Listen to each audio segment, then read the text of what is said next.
The story takes place in a mine in northern France in 1856, where a miner breaks through a wall and discovers a massive cave, thinking he has found a vein of new mineral resources. But when he turns to check on his canary, he finds it has suddenly died. That's when he begins to realize that something is seriously wrong. Racing against time, he calls everyone because in the 19th century, Europeans believed that canaries brought good luck. The miners call for help from their boss, and he begins murmuring some words to something he is holding before lighting a candle and heading into the cave. Suddenly, he hears a strange noise and looks ahead, only to glimpse a dark claw. Staggered, he knocks over the candle and runs out, but stumbles and falls, causing the cave to completely collapse and trapping everyone inside. Now, the mine is closed until after 100 years, it reopens. And on this day, a guy named Bertier shows up. He has been hired to do some deep research in the mine. Bertier goes straight to the mine's owner and lays out what he wants to do.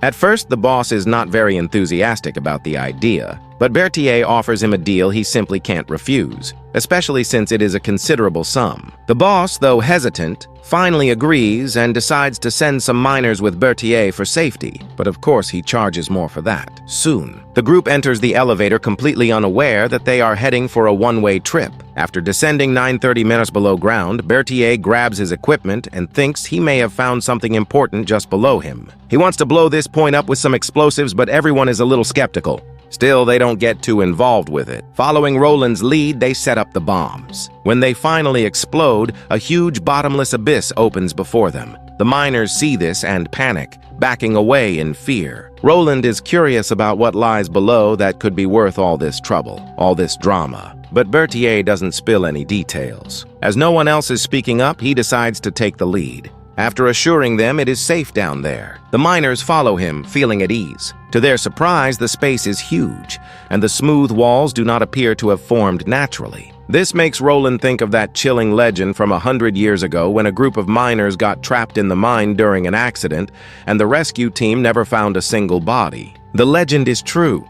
They could really be trapped here. Hearing this terrifies everyone even more. But Bertier simply enters the depths of the cave alone. And when the others catch up to him, there is no sign of him. Now there is a fork in the path. And since they have no idea which direction he went, Roland has no choice but to split them up. He takes Miguel to the right while Louis and Santini go left. The three walk and shout Bertier's name, but unfortunately they receive no response. As they prepare to advance further, Santini, the guy in front, suddenly stops. He discovers a dry corpse there. With equipment on it, it is clear that this person was a miner from 100 years ago. Just as they thought, the poor miners were really trapped here. Immediately, the greedy Louis begins to rummage through the corpse, hoping to find some hidden treasure. Instead, he finds a strangely shaped stone in the dead man's hand and quickly grabs it, beginning to chew on it. He puts it in his mouth, but it turns out to be just an ordinary stone. Meanwhile, Amir notices that the nearby stone walls are covered with red writing, which seems to be the last words left by this miner before dying. After reading it, the two feel a chill run down their spines. At that moment, Louis makes a joke that nearly scares them to death. Once they calm down, the three return to the previous junction,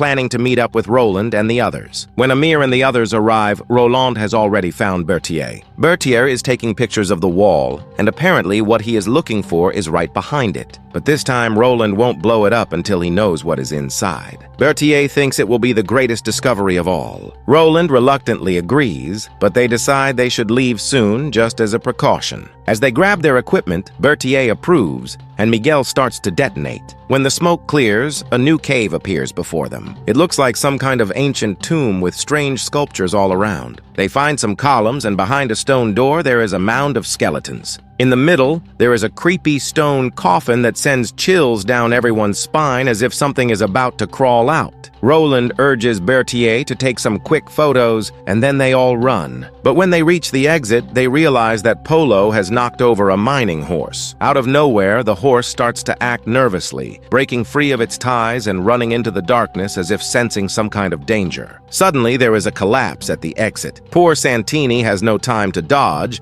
and his legs get crushed. Even though everyone manages to rescue him in time, his legs are completely ruined. To make matters worse, the collapse has completely blocked the exit, meaning they are all trapped here. Roland, quite irritated, points his finger at Bertier, saying it's all his stupid research that got them into this mess. Now they can only try to find another way out. While the others tend to Santini's injuries, Amir notices that Louis and Polo are missing and realizes they have disappeared. He returns to that tomb room from before and finds the other two preparing to open the stone coffin. They think there is something valuable inside, but Amir is worried about the danger and says they should leave. The other two, however, are focused only on the money, and Louis even tells Amir to help them. They put all their strength into it, but the coffin does not budge. Just when the two are about to give up, Amir spots a hexagonal shape above the coffin, and he remembers the stone he picked up. He quickly places it in the spacious slot, and surprisingly, it fits perfectly. With a slight turn, the coffin opens. The three quickly lift the coffin lid and, sure enough, find a bunch of valuable treasures inside. What they didn't realize was that a terrible force had been unleashed.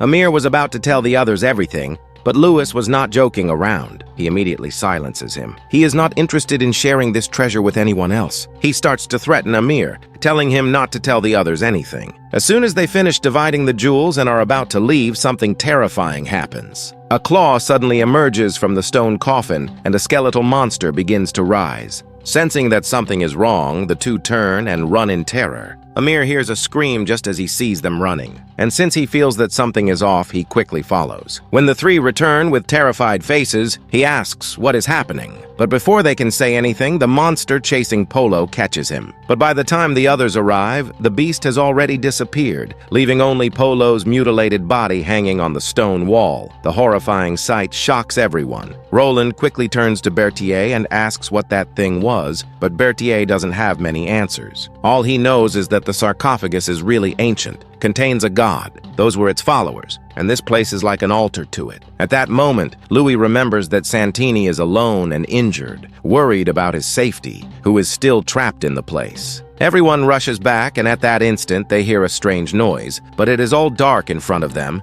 and they can't see anything. He tries to grab the nearby mining lamp, but it's no use. The only thing he has to investigate is Bertier's camera. For a brief moment, he catches a glimpse of a figure that looks human coming toward him. Panic sets in, and he quickly switches to the second lamp. This time, he gets a clear view of what is coming his way. The humanoid creature grabs Santini just as Roland and the others come rushing back. They glimpse what is grabbing Santini and brutally tearing him apart right in front of them. Instead of being scared, the group is more irritated than anything else, so they attack the monster, but it disappears into the darkness. Fear sweeps over the group again, and everyone quickly gathers to decide what to do next. Bertier suggests that they return to the tomb room. Perhaps the exit is hidden in the inscriptions left by the people who built this place. It must have been constructed with an exit in mind, because otherwise, everyone would be out of luck. Everyone is just counting on Bertier to solve this. They soon find themselves back in the tomb room, and Bertier begins to translate the inscriptions on the columns. After digging up some clues, they delve deeper into the tomb. Before they realize it, they come across a place that looks like a prison. But the people inside are not prisoners. They are sacrifices destined for some monster. The inscriptions on the walls reveal that this monster is called the Soul Devourer.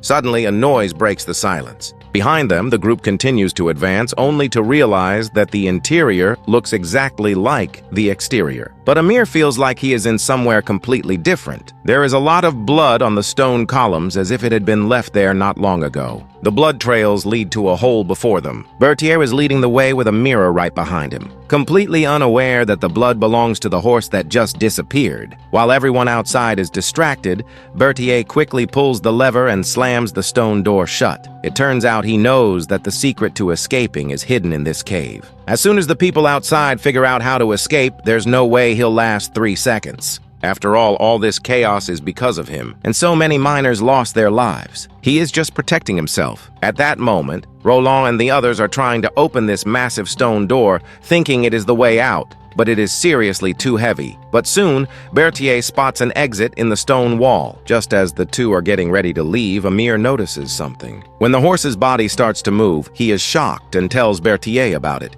completely oblivious to the approaching danger. As the horse's body opens up, they realize that the monster is hiding inside. But instead of being afraid, Bertier becomes bold and approaches the monster, saying some strange things. To everyone's surprise, the monster hugs him. For Bertier, It is an emotional moment because all his research has been about this creature. Like those believers who are totally attached, Amir is treating the monster like some sort of god. But in the next moment, Amir is so terrified that he wants to run away. He realizes that the switch is broken, so he can only scream for help. Luckily, with Roland and the others coming together, they finally managed to force the stone door open. As air comes out, he remembers to grab the notebook he dropped, for only he has the way out of there. At this point, he can't hold it in anymore and spills the truth. He says that Bertier started all this confusion, but if Loyas hadn't been so greedy as to want to open the coffin, none of this would have happened. They took the jewels from inside the coffin, and so many lives could have been saved. But Louis, even exposed, is still in denial. The jewels in his backpack tell a different story. Furious, Miguel punches him, but Roland intervenes to stop him and tells Louis that the jewels are no longer his. They are for the families of those who died. At this point, Louis has no choice but to accept it. Amir adds that he knows the way out and quickly begins to lead the three toward the exit. Little do they know that the stone door simply cannot keep the monster trapped. Amir is reviewing the notes Bertier left behind when he suddenly hears a noise. Everyone quickly turns off all the lights, trying to hide from the monster's attack. But Louis thinks this is useless and turns on the mining lamp only to discover that the monster is right beside him. Upon seeing this, Miguel charges with a weapon, but the monster slits his throat. Even Louis is dragged into the darkness. Only Roland and Amir manage to escape by pure luck. The two quickly start to move toward the exit based on the notes, but Amir can't help but open up out of guilt. He admits that he was involved in opening the stone coffin as well, but Roland tells him not to blame himself. The main thing is to find a way out. When they finally arrive at the spot the notes pointed to, they realize there is no exit, just bones scattered everywhere. Clearly, these are the remains of the miners. All their efforts were in vain, and the two just sit on the floor feeling desolate. In his frustration, Amir throws the notebook away. Roland picks the notebook up from the floor and accidentally finds another exit, a vertical well that the followers use to throw their offerings. This well must lead straight to the surface, and both feel hopeful about their chances of escaping. As they prepare to leave, suddenly the monster drags Armin into a deep hole. Roland desperately tries to save him, but it is too late. Watching his team get eliminated one by one, he can no longer hold it together. But after gathering his strength, he knows he has no choice but to leave. After much trying, Roland finally arrives at the place he is looking for, a spot filled with bones, and right above him is the exit. Meanwhile, Amir, who has been captured, is still not dead. When he regains consciousness, he finds himself in a frightening place and starts walking cautiously. He spots a red light ahead and decides to follow it. As he approaches, he finds himself in an even larger cave with a bonfire made of human bones burning in the center. Sitting in a stone chair is this monster still holding a nearly living Louis. Seeing this, Amir rushes to beg the creature, "Just let Louis go." And then Amir asks the monster what it really wants. The monster responds immediately, but Amir can't quite understand. Out of nowhere, the monster decapitates Louis and begins moving toward Amir as if trying to communicate. Due to Amir having used the key to open the stone coffin, the monster now demands his soul to be free. In return, Amir would become the next soul devourer. He pretends that he is on board with the deal, but inside he is ready to fight. When the monster grabs him, he quickly stabs it with the dagger he has in hand while it writhes in pain. He then makes a desperate run through a narrow tunnel and ends up in that vertical well. Luckily, Roland is still there, and with his help, Amir manages to climb. But the monster's roar is getting louder and closer. Both hurry to climb as fast as they can to avoid being caught. Along the way, Roland leaves the last of his explosives in a crack. The situation continues to worsen, and when they can't keep the wick longer, they quickly connect the detonator. At that moment, the monster begins to climb as well. Roland is ready to blow up the explosives, but realizes he left the lever behind. After a moment of panic, he runs back to grab it before the monster reaches him. He finally gets the lever, but the nerves start to affect him, and he struggles to activate it. The monster is getting closer and closer. But at the crucial moment, Roland jumps down to help Amir. With smiles of courage, both detonate the bomb, and a monumental explosion engulfs the monster, marking the end of the threat. And the film ends with them seemingly dying in the explosion along with the monster.